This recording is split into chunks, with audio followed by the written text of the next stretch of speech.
Iran Israel ನಡುವಿನ ವಾರ್ನಿಂದ ಸಂಕಷ್ಟ ತಲೆದೂರ್ತಾ ಇದೆ. ನಮಗೆ ಯುದ್ಧ ಬೇಡ, ಶಾಂತಿ ಬೇಕು ಅಂತ ಕಾಂಗ್ರೆಸ್ ಇದೀಗ ಹೋರಾಟಕ್ಕಿಳಿದಿದೆ. ವಿಜಯನಗರ ಜಿಲ್ಲೆ ಹರಪನಹಳ್ಳಿಯಲ್ಲಿ ಕಾಂಗ್ರೆಸ್ ಪ್ರತಿಭಟನೆಯಲ್ಲಿ ತೊಡಗಿತು. ಸೂಕ್ತ ಸಮಯಕ್ಕೆ ಗ್ಯಾಸ್ ಸಿಗಬೇಕು, ಆ ರೀತಿಯಾಗಿ ಏನಾದರೂ ಸಮಸ್ಯೆಯನ್ನು ಬಗೆಹರಿಸಿ ಜನಸಾಮಾನ್ಯರ ಕೈಗೆಟುಕುವ ಬೆಲೆಯಲ್ಲಿ ಗ್ಯಾಸ್ ಸಿಗಬೇಕು. ಕೇಂದ್ರದ ವಿದೇಶಾಂಗ ನೀತಿ ಮತ್ತು ಗ್ಯಾಸ್ ಬೆಲೆ ಏರಿಕೆಗೆ ಆಕ್ರೋಶವನ್ನು ವ್ಯಕ್ತಪಡಿಸಿದ್ದಾರೆ ಕಾಂಗ್ರೆಸ್ನವರು. ಕಾಂಗ್ರೆಸ್ನ ವೀಣಾ ಮಹಂತೇಶ್ ನೇತೃತ್ವದಲ್ಲಿ ಪ್ರತಿಭಟನೆ ನಡೆಸಲಾಯಿತು.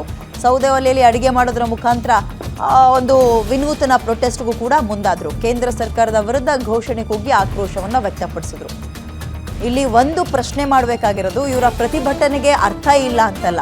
ಪ್ರತಿಭಟನೆ ಮಾಡಬೇಕು, ಪ್ರಶ್ನೆ ಮಾಡಬೇಕು, ಎಲ್ಲವೂ ಸರಿ. ನಿನ್ನೆ ಎಲ್ಲಾ ರಾಜ್ಯದ ಸಿಎಂಗಳ ಜೊತೆಗೆ ಪಿಎಂ ಒಂದು ಮೀಟಿಂಗ್ ಅನ್ನ ಇಟ್ಕೊಂಡಿದ್ರು. ಯಾರು ಅಟೆಂಡ್ ಆದ್ರು, ಎಷ್ಟು ಜನ ಅಟೆಂಡ್ ಆದ್ರು, ನಮ್ಮ ರಾಜ್ಯದವರು ಅಟೆಂಡ್ ಆಗಿದ್ರ ಅಥವಾ ಇಲ್ವಾ ಪ್ರಶ್ನೆ ಬರುತ್ತೆ.